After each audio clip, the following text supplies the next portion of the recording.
ایک بزرگ تھے شاہ بقیُدین ابن مخلد، وہ کہتے ہیں مجھے پتہ چلا کہ اس دور میں نبی کریم علیہ السلام کی حدیث جو سب سے بہترین پڑھاتے ہیں وہ امام احمد بن حنبل ہیں۔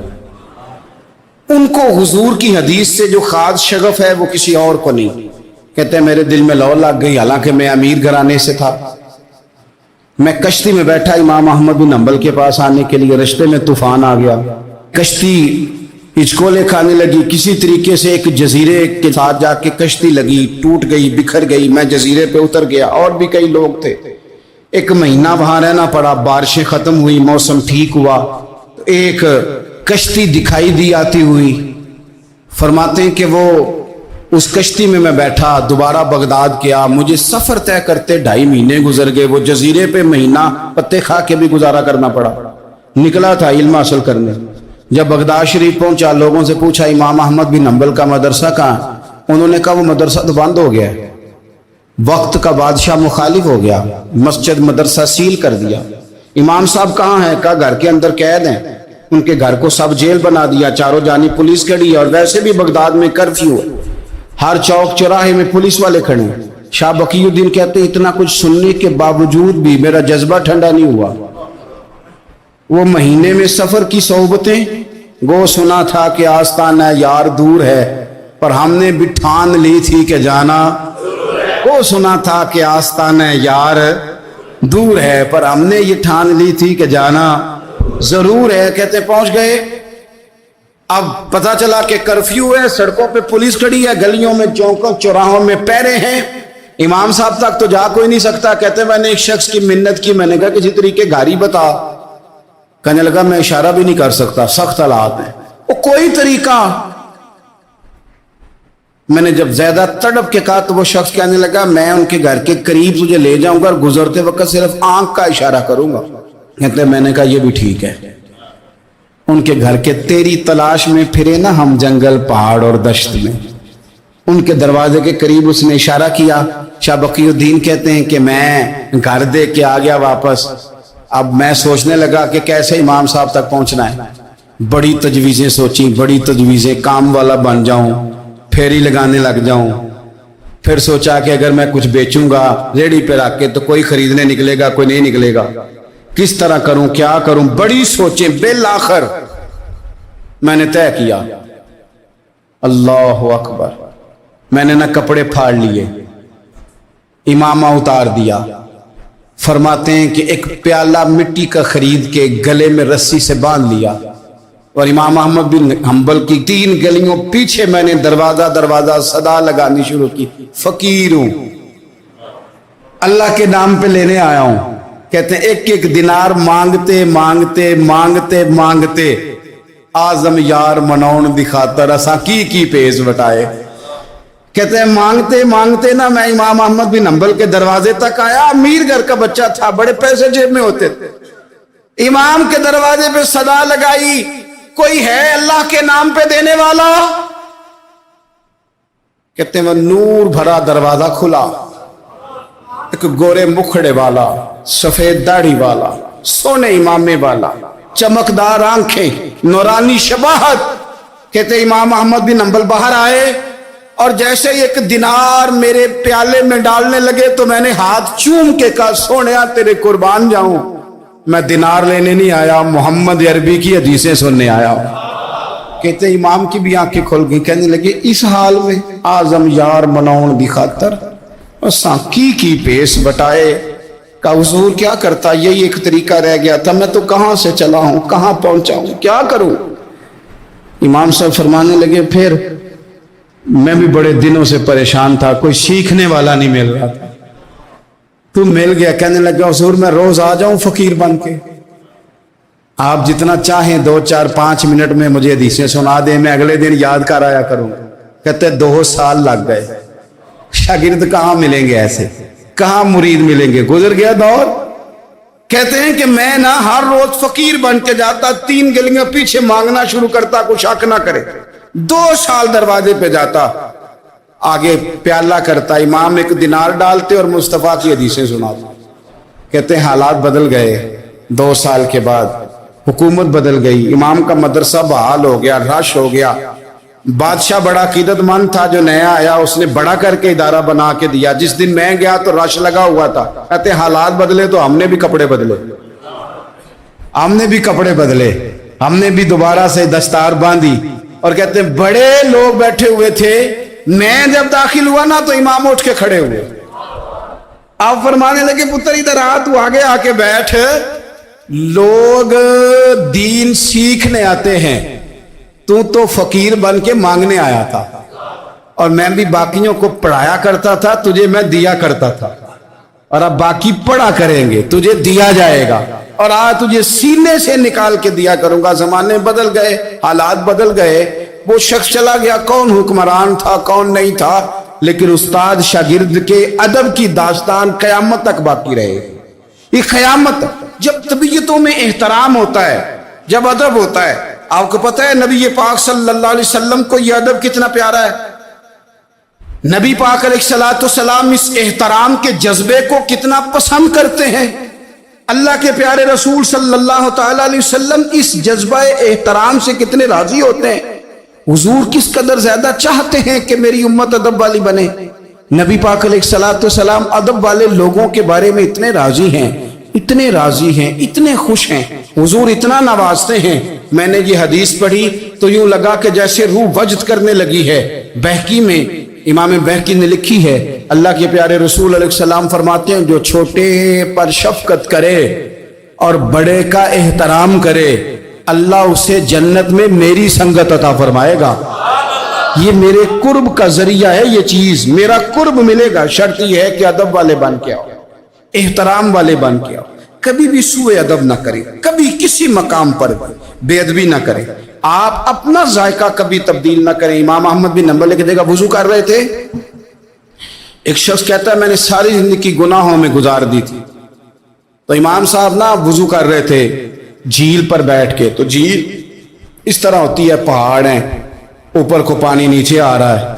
تو کہتے ہیں امام صاحب نیچے بیٹھ کے وضو کر رہے تھے، تو میں اوپر بیٹھ کے نا وضو کر رہا تھا یا پانی پی رہا تھا. تو میں نے دیکھا کتنے بڑے امام نیچے. کہتے میں نا میرے دل میں خیال ہے یار میں ساری زندگی غلط کاموں میں گزاری ہے، پر جو بھی ہے یہ رسول اللہ کے دین کے عالم ہے.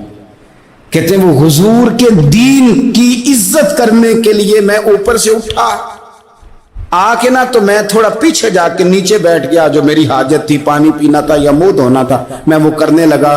کہتے ہیں امام صاحب نے بھی یوں نظر میری طرف دیکھی، پتہ نہیں انہوں نے کیا دعا دی کہ رب نے مجھے توبہ کی توفیق عطا فرما. میں اللہ کے فضل سے اللہ نے میرا دل موڑ دیا اور میں رب کریم کی بارگاہ کی جانب میری توجہ ہو گئی. خدا نے مجھے اس ادب کی برکت سے اپنی بارگاہ کی طرف اللہ تبارک و تعالیٰ نے مجھے موڑ لیا.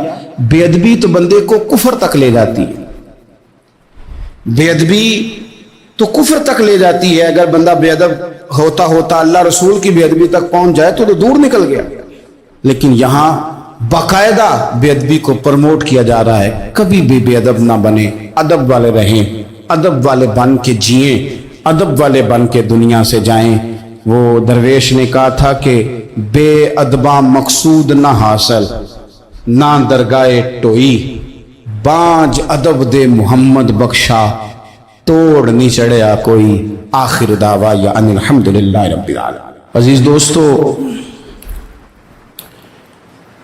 کچھ چیزیں ایسی ہوتی ہیں جن کی معاشرے کے اندر ضرورت ہمیشہ موجود رہتی ہے. اگر وہ چیزیں معاشرے سے نکال دی جائیں تو معاشرہ قائم تو رہتا ہے لیکن پھیکا سا ہو جاتا ہے. یوں محسوس ہوتا ہے کہ جس طرح کچھ چیزیں زمین کا، معاشرے کا نمک ہیں. اگر وہ موجود نہیں ہوں گی تو سارے مسالہ جات اور ساری تیاری کے باوجود سوسائٹی میں چیزیں بد مزہ ہو جائیں گی. انہی چیزوں میں سے ایک چیز ادب ہے. ادب اگر معاشرے سے نکال دیا جائے تو چیزیں پھیکی ہو جائیں گی. اپنا اصل حسن چیزوں کا گدلا ہو جائے گا. باادب لوگ جو ہوتے ہیں وہ دوسروں کو عزت دے دیتے ہیں اور اپنے اخلاق کو بلند کر لیتے ہیں۔ جب آپ کسی کا احترام کر رہے ہوتے ہیں تو آپ اسی کو نہیں کچھ دے رہے ہوتے، آپ اپنی عظمت کا بھی اظہار کر رہے ہوتے ہیں۔ کسی کو عزت دیتے وقت آپ کے اخلاق کا بھی پتہ چل رہا ہوتا ہے۔ اخلاقی قدریں مضبوط ہوتی ہیں احترام کرنے سے۔ مذہب اسلام اتنا سونا ہے، اتنا پیارا ہے، یہ دین اتنا ٹھنڈا اور اتنا میٹھا ہے کہ دھرتی کے سارے حسن سمیٹ کر اگر ایک لفظ بنایا جائے تو وہ دین اسلام بنتا ہے۔ یہ دین اتنی خوبصورتیاں بانٹتا ہے، اگر دین اسلام کی مختلف تشریحات کرتے کرتے یہ کہہ دیا جائے نا کہ یہ دین ادب والا دین ہے، احترام والا دین ہے، توقیر والا دین ہے، ہر شخص کو مناسب عزت، یعنی نبی پاک علیہ السلام نے استاد کی عزت بیان کی، باپ کی عزت بیان کی، بوڑھے کی عزت بیان کی، امام کی عزت بیان کی، عالم کی عزت بیان کی۔ کچھ بھی نہیں تھا، بالکل ان پڑھ تھا، سادہ تھا، پر مزدوری کر رہا تھا، حلال کما رہا تھا، ہاتھوں پہ چھالے تھے، قربان جائیں۔ میرے محبوب نے فرمایا یہ جو حلال کما رہا ہے نا یہ بھی اللہ کا دوست ہے۔ اس کا بھی احترام بیان کر دیا، اس کا اکرام بھی بیان کر دیا۔ تو نے ہر شخص کی قسمت میں یہ عزت لکھی اور آخری خطبے کی صورت میں وصیت لکھی۔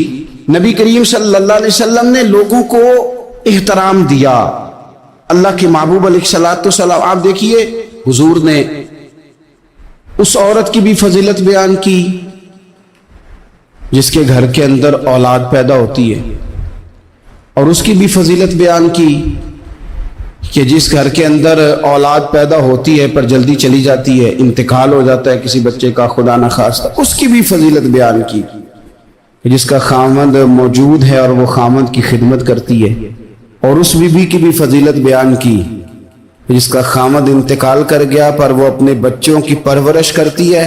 حضور فرماتے ہیں سب سے پہلے جنت میں مجھے وہ عورت نظر آئے گی۔ تو ہر شخص کے لیے حضور نے احترام بیان کیا، اکرام بیان کیا۔ ہم نے چونکہ بدگمانیاں پیدا کرنی شروع کر لی ہیں تو معاشرے کے اندر بسنے والے لوگوں کے بارے میں ہمارے دلوں میں مختلف وسوسے آ جاتے ہیں، مختلف وسوسے۔ کسی بھی شعبے کے کسی بھی آدمی کے بارے میں کوئی 2 4 5 باتیں اپنے ذہن میں اکٹھی کر کے یا کانوں میں کسی نے وہ بات ڈال دی تو ہم ذہن بنا لیتے ہیں کہ یہ گاڑیاں چلانے والے تو بندے ٹھیک ہی نہیں ہوتے، یہ جناب پولیس کے محکمے کے لوگ تو درست ہوتے ہی نہیں، فلانے محکمے کے لوگ تو ہوتے ہی خراب ہیں، ذہن بن جاتا ہے۔ پھر آہستہ آہستہ ادب انسان کے دل سے رخصت ہوتا ہے۔ ہمیں دین نے ادب سکھایا، احترام سکھایا۔ میرے رسول کریم علیہ الصلوۃ والسلام کی وہ ذات بابرکات ہے، ہمیشہ یہ ہوتا تھا کہ چھوٹے بڑوں کا ادب سکھاتے تھے، پر یہ واحد دربار مصطفیٰ ہے کہ جس کے آداب خود رب کریم نے بیان فرمائے۔ فرمایا یا ایھا الذین آمنوا لا ترفعوا اصواتکم فوق صوت النبی۔ آپ کبھی آیت کے انداز پر غور کریں، کہا اے ایمان والو تمہاری آوازیں میرے نبی کریم علیہ السلام کی آواز سے اونچی نہیں ہونی چاہیے۔ بندے کی آواز کا کوئی والیوم ہوتا ہے کہ اب 3 پہ آواز ہے، ٹیپ ریکارڈر کا تو والیوم ہوتا ہے نا کہ 1 پہ ہے، 2 پہ ہے، 6 پہ ہے، تو آواز کا والیوم ہوتا ہے کہ یہ کتنے پہ ہے۔ آواز تولی جا سکتی ہے کہ میری آواز کا وزن اس وقت 1.5 پاؤ ہے، آدھا کلو ہے، 5 چھٹانک ہے، کوئی ہوتا ہے وزن؟